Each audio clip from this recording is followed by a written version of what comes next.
الله.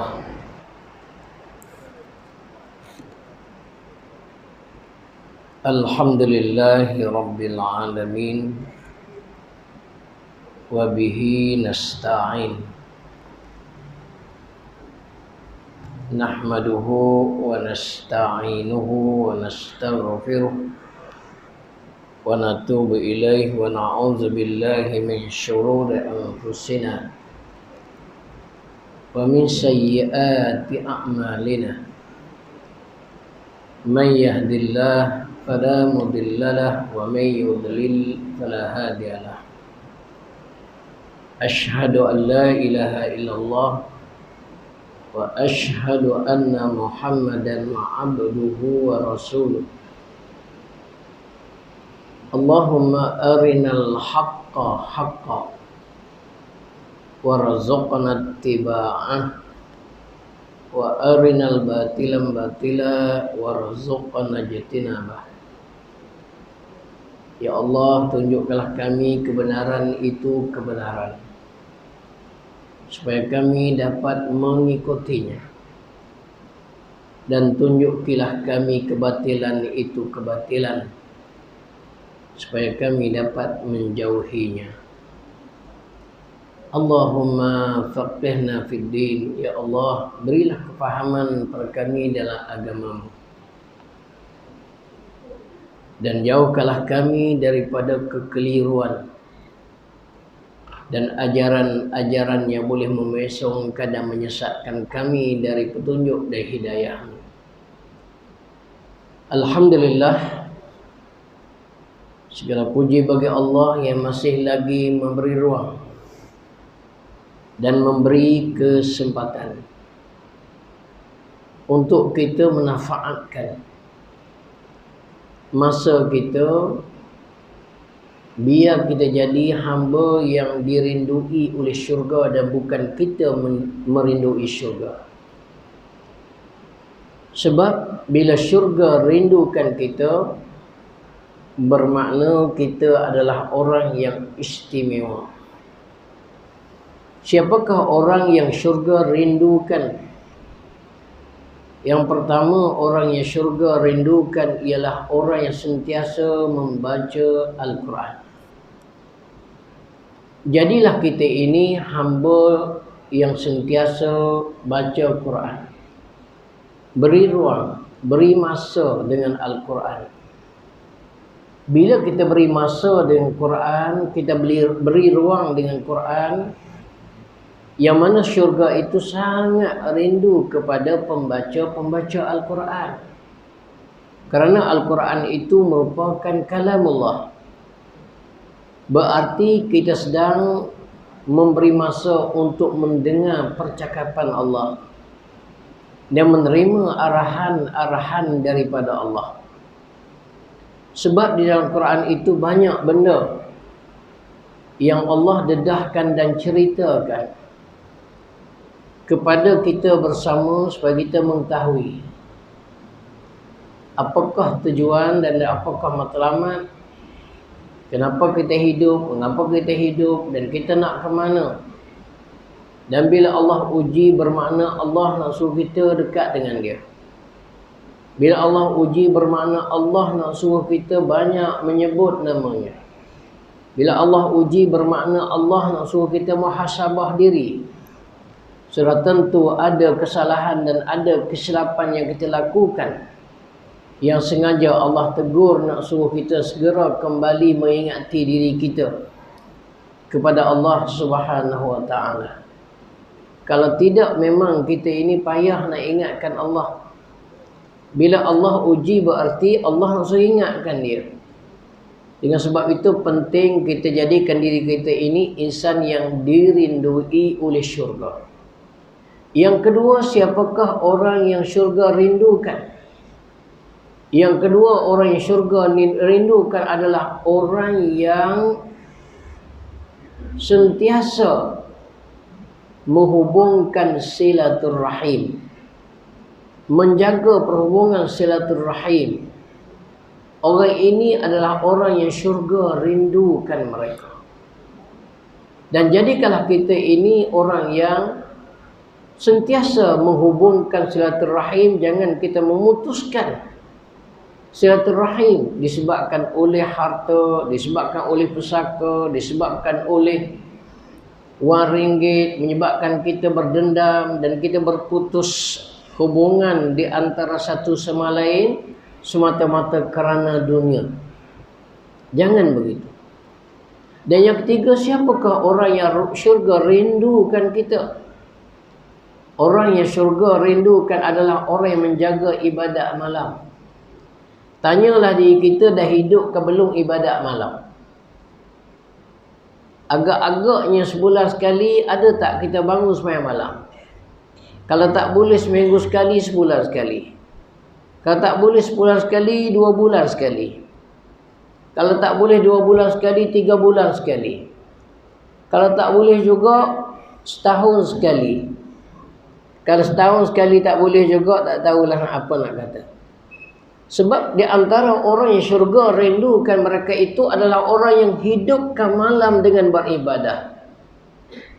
Marilah kita menjadikan diri kita ini orang yang menghidupkan malam dengan beribadah kepada Allah Subhanahu wa ta'ala. Dan yang keempat, siapakah orang yang syurga rindukan mereka? Orang yang syurga rindukan mereka, yang keempat, dia adalah orang yang sentiasa memastikan dirinya berada dalam majlis ilmu. Orang yang sentiasa memastikan dirinya berada di taman-taman syurga. Bila ia berada di taman syurga, berarti ia telah pun mendekati syurga dan memudahkan dia untuk masuk ke dalam syurga. Sebab taman dah dia kuasai. Bila taman-taman syurga dia kuasai, maka sudah tentulah mendekatkan dia dan memudahkan dia untuk syurga, jemput dia memasuki pintu-pintu syurga. Sebab itulah Nabi SAW menegaskan setiap sesuatu ada jalan. Dan jalan ke syurga itu ialah al-ilmu. Ialah ilmu. Maka marilah kita memahami diri kita ini bahwasanya menghadiri sembahyang berjemaah adalah fardu kifayah. Tetapi berada dan menghadiri majlis ilmu itu, berada dalam majlis ilmu, menghadiri majlis ilmu itu adalah fardu ain. Mana lebih utamakan fardu ain dan fardu kifayah? Oh, warna senyap ni. Cuba jawab dulu. Mana yang lebih utamakan? Fardu ain. Tapi ramai yang sudah meninggalkan fardu ain, hanya menunaikan fardu kifayah. Mari sembahyang Jumaat. Bila majlis ilmu dimulakan, dia cabut lagi. Dia tinggal fardu ain, dia utamakan fardu kifayah. Bekas sini kat lain. Maka orang ini telah memilih kerugian. Sebab itu penting bagi kita, bila kita hadir fardu kifayah, ada pula di situnya fardu ain. 2 kali untung kita dapat. Yang pertama kita dapat fardu kifayah. Yang kedua kita dapat fardu ain. Berarti dua-dua keuntungan itu kita perolehi. Betapa ruginya bagi mereka yang memenuhi hanya fardu kifayah tetapi meninggalkan fardu ain. Inilah orang yang memilih jalan yang rugi. Sebab fardu ain itu lebih besar daripada fardu kifayah. Sabda Nabi sallallahu alaihi wasallam, "Man mata fi talabil ilmin falahu ajrun mi'ata syahid." Sesiapa yang mati dalam keadaan sedang menuntut ilmu, maka baginya pahala 100 orang mati syahid. Jadi kalau nak pahala 100 orang mati syahid, pastikan diri kita sentiasa berada dalam majlis ilmu. Dan kalau boleh, biar kita mati dalam keadaan sedang menuntut dan sedang belajar. Sehingga Nabi kata, "Man kharaja min baitihi fi talabil ilmin." Sesiapa yang keluar dari rumahnya semata-mata untuk menuntut ilmu, summa mata, kemudian ia mati.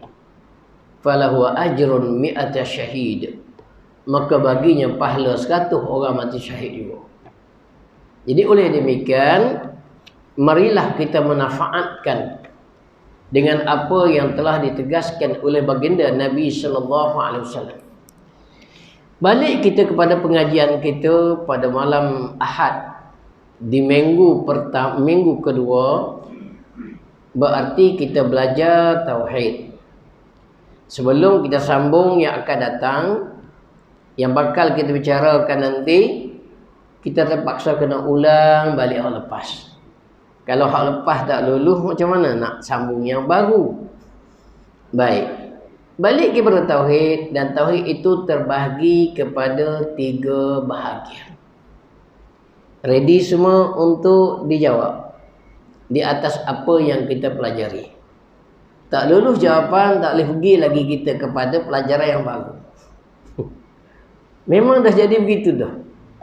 Kalau lulus, baru kita sambung belajar hak baru. Baik. Bila sebut tauhid, tauhid itu terbahagi kepada 3 bahagian. Pertama ialah tauhid rububiyah. Yang kedua ialah tauhid uluhiyah. Yang ketiga tauhid asma was sifat. Baik. Apa dia tauhid rububiyah? Cuba bagi jawapan. Tak ada dengar jawapan, dak alih-alih lagi malam ni, dak belajar lagi pelajaran baru. Sebab hak lama tak ingat nak alih macam mana. Okey, cuba bagi jawapan. Apa dia tauhid rububiyah? Warna senyap belaka ni melekat lalu ke? Kau kena buat hadiah mutu wasuku juga.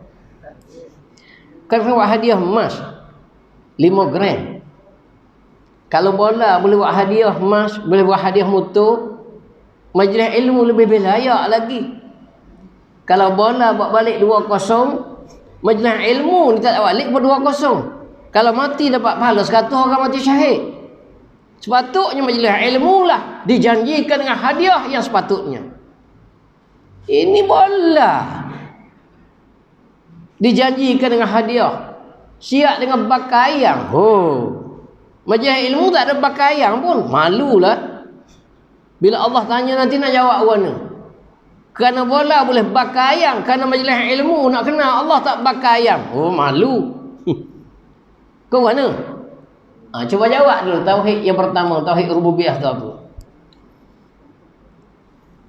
Sudah.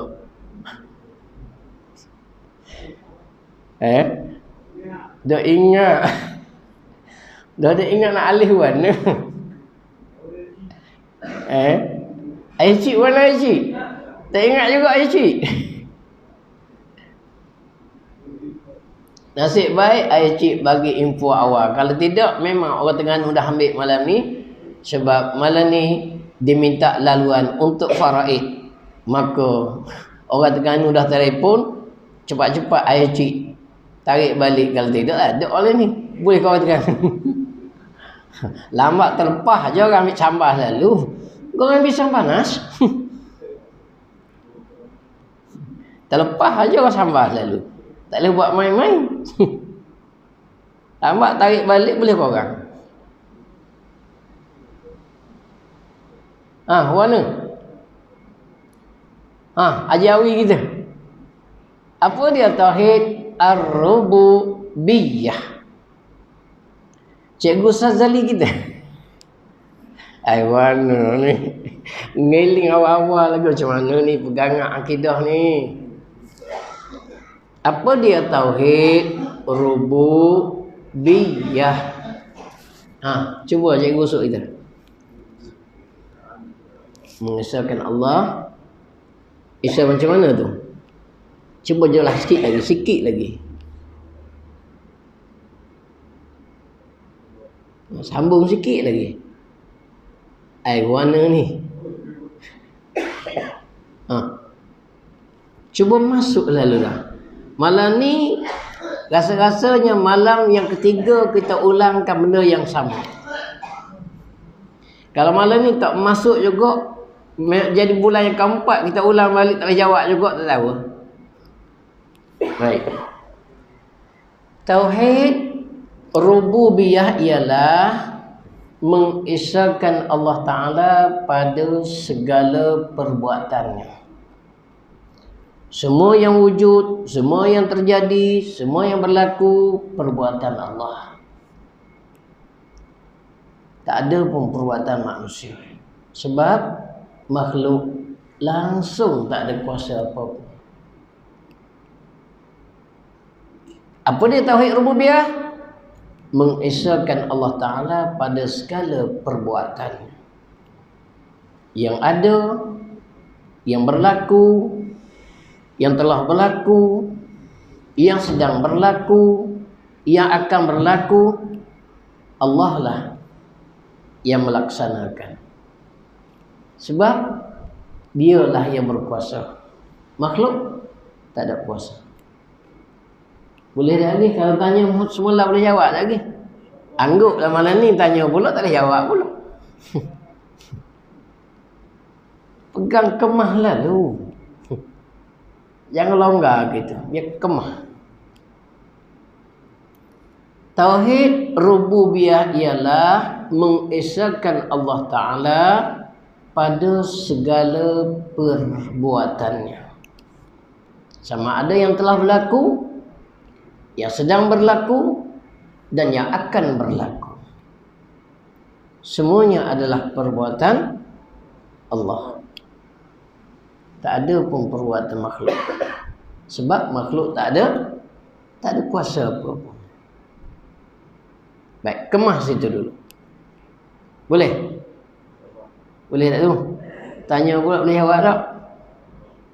InsyaAllah. Jangan tak boleh jawab. Pelajar tak boleh jawab juga. Bukan dia. Okey, yang kedua. Tauhid uluhiyah. Apa dia tauhid uluhiyah? Cuba jawab dulu.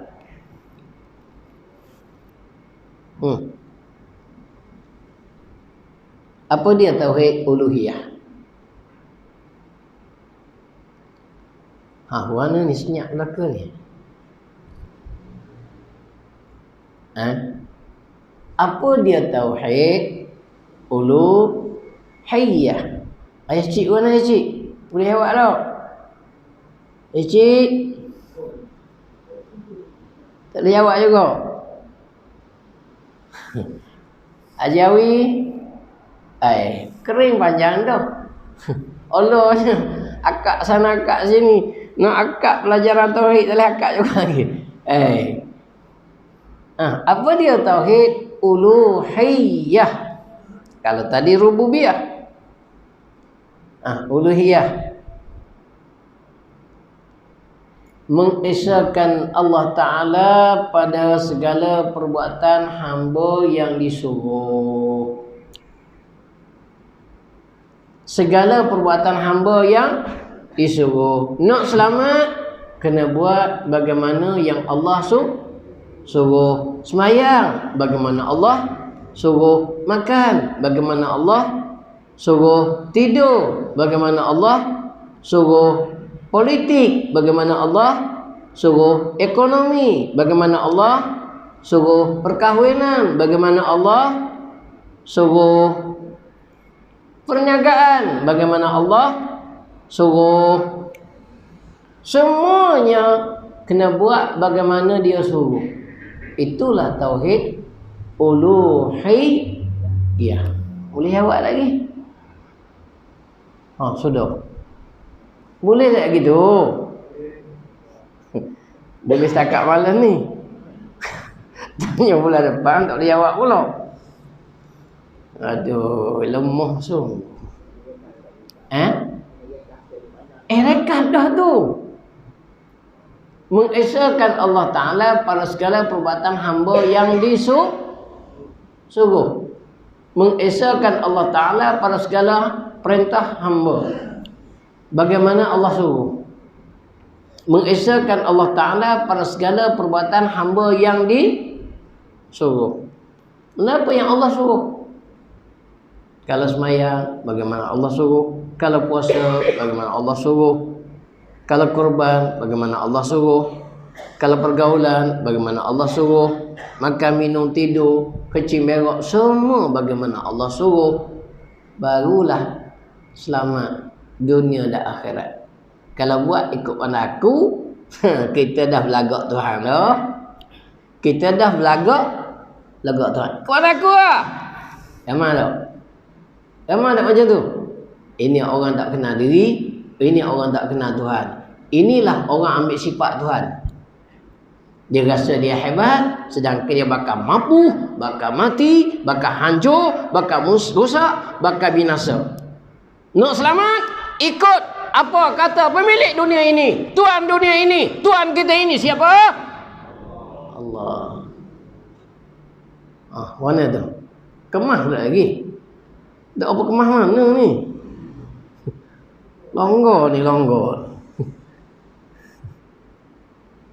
Tauhid uluhiyah ialah mengesahkan Allah Ta'ala pada segala perbuatan hamba yang disuruh. Tanya pula tak ada jawab pula. Itu dia tauhid uluhiyah. Mengesahkan Allah Ta'ala pada segala perbuatan hamba yang disuruh. Apa sahaja perbuatan kena ikut bagaimana arahan Allah. Politik ke, ekonomi ke, berhibur ke, bagaimana Allah suruh. Bukan hiburan tak boleh, boleh bagaimana Allah suruh. Bermain boleh bagaimana Allah suruh. Makan, minum bagaimana Allah suruh. Kalau ikut semua bagaimana Allah suruh, selamat. Ni tak ikut bagaimana Allah suruh, sampai dan tak ada masa dengan Allah, tak ada masa dengan Quran, tak ada dengan sembahyang Jumaat, dan dengan belajar. Apa hal? Kita ni siapa? Sampai tak ada masa dengan sembahyang berjumaat, tak ada masa dengan belajar, tak ada masa dengan zikir. Amboi, banyak cantik. Siapa kita ni? Sampai tak ada masa nak berzikir ni. Berzikir ni tidak semestinya duduk cokoh di atas tikar, di atas jadah. Sambil-sambil buat kerja boleh berzikir, sambil buat kereta boleh berzikir. Boleh tak? Berzikir tak? Jauh.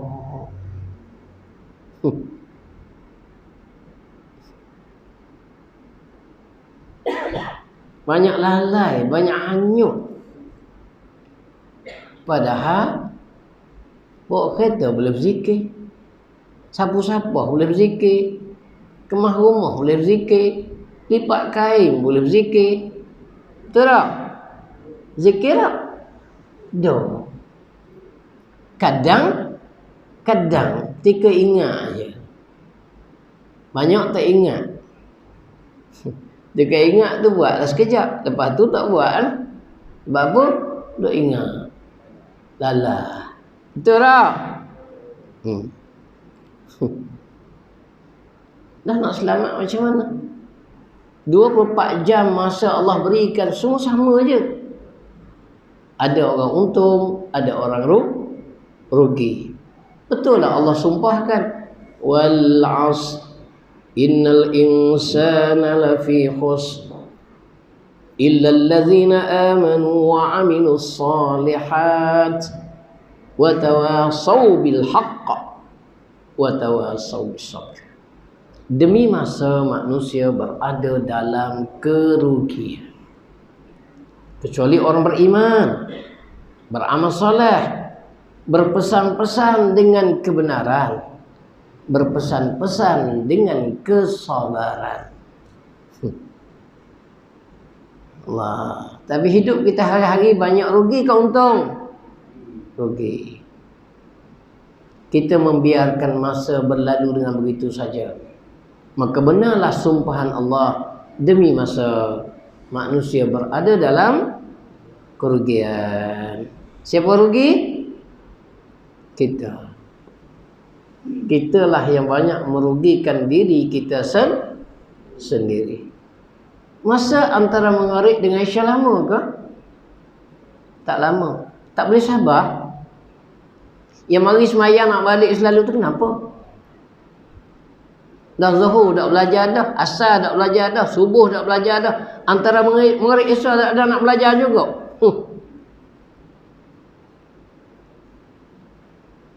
Nak kata apa? Waktu yang sangat singkat begitu, tak boleh kita isikan ruang masa kita untuk duduk bersama. Tak tahulah. Bukan lama pun, sekejap je. Sedangkan di minggu pertama saya berada di Kuala Lumpur, kuliah Zuhur 2 tempat, hari Sabtu dengan hari Ahad. Orang lebih ramai daripada kuliah Maghrib dan Isya. Dan orang boleh duduk dengan keadaan lamanya tanpa disedari. Kita buat kuliah Zuhur, selepas main Zuhur terus sambung. Tak sedar, pukul 2.30 kita berhenti masing-masing. Lepas tu baru buat sembahyang sunat. Kalau malam begini, kejap tengok jam, maknanya berjayanya di ibu kota Kuala Lumpur kuliah Zuhur hari Ahad dan hari Sabtu, sambutan lebih ramai daripada malam lagi. Mereka duduk belajar santai, sudah makan pergi sembahyang Zuhur, duduk tanpa disedari. Pukul 2.30 kita habis. Bayangkanlah, masa berlalu begitu panjang tanpa disedari. Nampaknya sini kena buat kuliah Zuhur pula. Mana? Cik, buat kuliah Zuhur hari Sabtu. Sebab hari Jumaat. Hari Sabtu kosong. Sembahyang Zuhur terus kuliah Zuhur. Teras sekali warna tengok. Dah malam tak berapa ramai mana tengok siari pula. Kalau sebelum Zuhur payah sikit. Ambil Zuhur tu. Lepas Zuhur tu terus sambung. Teras sekali. Mana cik? Tak buat lagi tak? Teras sekali. Sebab kumpul boleh berjaya, takkan sini tak boleh berjaya juga. Kau tak ada orang main sembahyang Zuhur? Ada ke tak ada? Teras sekali buat Zuhur.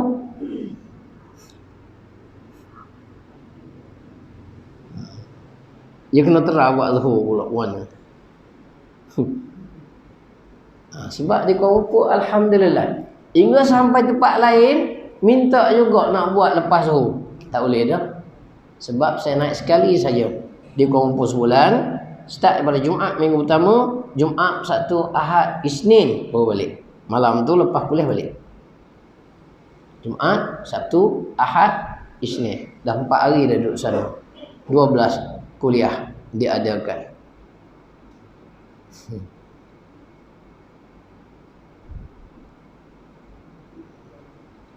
Bayangkanlah. Siapa nak ikut? Okey, boleh ikut. Minyak tak payah bayar, tu tak payah bayar, makan boleh makan. Saya boleh makan, awak boleh makan. Cuma kalau nak bawa kereta boleh. Kereta bergantung kepada masa. Nak cepat saya bawa kereta ni. Kalau kau cepat sikit kereta ni.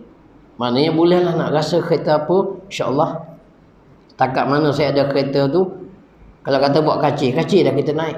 Kalau kata bawa pijak lah. Kalau kata bawa Camry lah. Kalau kata bawa Kemara lah. Kalau kata bawa Mercedes lah. Sebab apa? Sebab semua tu ada belaka. Tuhan kaya, kita miskin tak apa. Faham ke tak faham?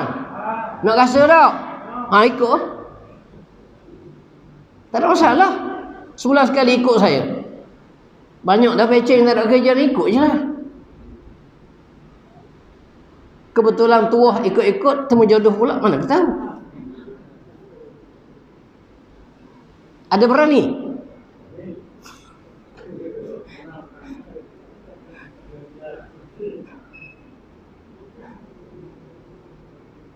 Bukan susah pun. Sebab saya akan naik kompom ikut mood saya. Tak sibuk sangat, saya bawa kancing. Sibuk sikit, tengok. Kalau jalan sibuk, kena tinggal bijak. Kena bawa emas. Ataupun kemeri.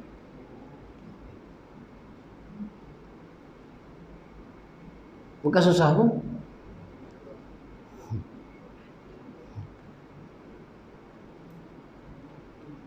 Boleh. Nak makan apa? Saya boleh makan, awak boleh makan lah. Itu je. Nak ikut pondok belajar bergerak boleh. Dan start bulan ni juga insya-Allah saya akan dah mula balik nak masuk ke Thailand.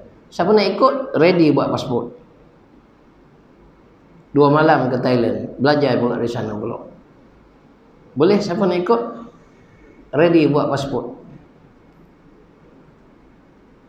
Bersedia? Senyap je. Tak ada berani.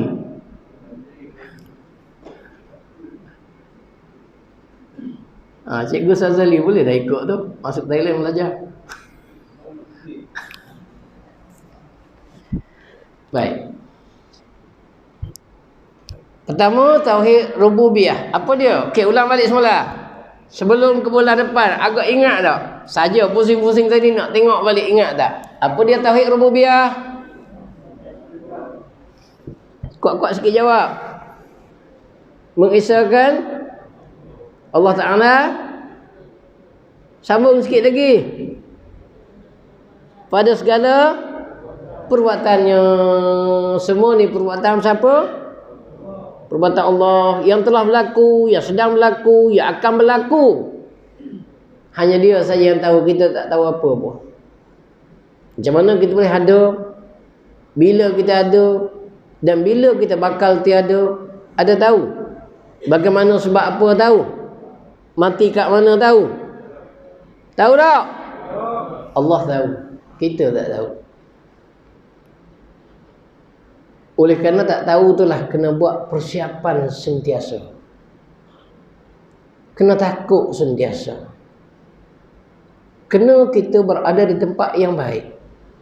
Kalau kawan kita mati di ketika dia berulang-alik ke masjid, semayang tak sempat siap, tak sempat sudah, meninggal, alhamdulillah. Kita mati dalam keadaan belajar, alhamdulillah. Jangan mati dalam keadaan hanyut dan ketika kita lalai dan leka dan sibuk dengan dunia. Na'udzubillah. Kita jawab. Yang kedua, tauhid uluhiyah. Apa dia? Mengesahkan Allah Ta'ala pada segala perbuatan hamba yang disuruh. Nak selamat kena buat bagaimana Allah suruh. Apa sahaja kena buat bagaimana Allah suruh. Pendek kata, nak tahu apa yang Allah suruh, tengok Nabi. Daripada bangun tidur ke tidur balik, apa yang Nabi buat? Buat bagaimana Nabi. Itulah yang Allah redha. Faham tak? Allah hantar Nabi, hantar Rasul itu sebagai contoh, tauladan, uswah hasanah, qudwah hasanah, role model. Contoh tauladan untuk kita. Semua perbuatan Nabi Allah redha. Kalau kita nak juga diri kita diredai Allah, buat bagaimana Nabi buat. Faham dah tauhid uluhiyah? Baik. Yang ketiga, tauhid asma was sifat. Apa dia? Belajar dah tu. Sudah senyap. Tauhid yang ketiga, tauhid asma was sifat. Apa dia tauhid asma was sifat? Hai, mana ni?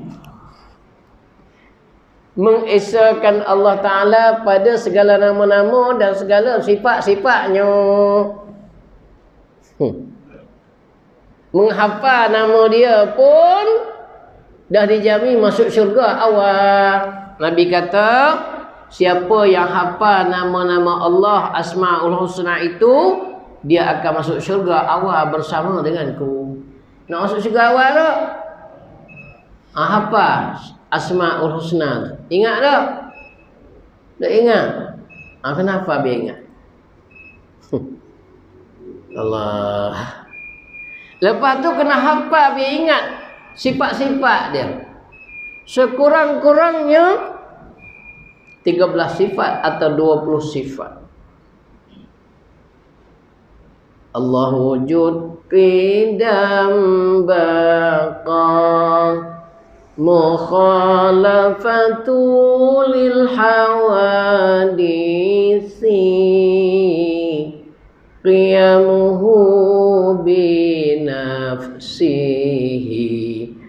wahdaniyat qudrat iradat ilmu haya sama basar kalam kaunuhu qadiran kaunuhu muridan kaunuhu mutakalliman. Allah pun dah ingat. Sifat Allah pun dah ingat. Nama Allah pun kurang ingat. Nama siapa yang ingat? Nama penyanyi. Aduh. Kesian. Nah, kenapa tu? Itu dia tauhid asma was sifat. Baik. Setelah kita mengenali tiga-tiga ini, maka kita memahami satu persatu dengan lebih mendalam. Bila kita mengenali satu persatu dengan lebih mendalam, maka dijelaskan huraian-huraiannya dengan lebih detail dan telitinya. Bagaimana dijelaskan tauhid ar-rububiyah ialah bermula tauhid ar-rububiyah iaitu mengesahkan Allah Ta'ala dengan segala perbuatannya, seperti menjadikan, memberi rezeki, menghidupkan, mematikan, menurunkan hujan, memelihara, memberi manfaat, memberi mudarat. Umpamanya yang demikian itu, maka wajib atas tiap-tiap orang yang berakal lagi yang sampai umur memutuskan ia di dalam hatinya. Ini nak faham dengan lebih detail. Secara ringkas tadi kita dah tahu dah, rububiyah ialah mengesahkan Allah Ta'ala pada segala perbuatannya, semua perbuatan Allah. Baik. Jadi nak masuk satu persatu ini, ingat balik.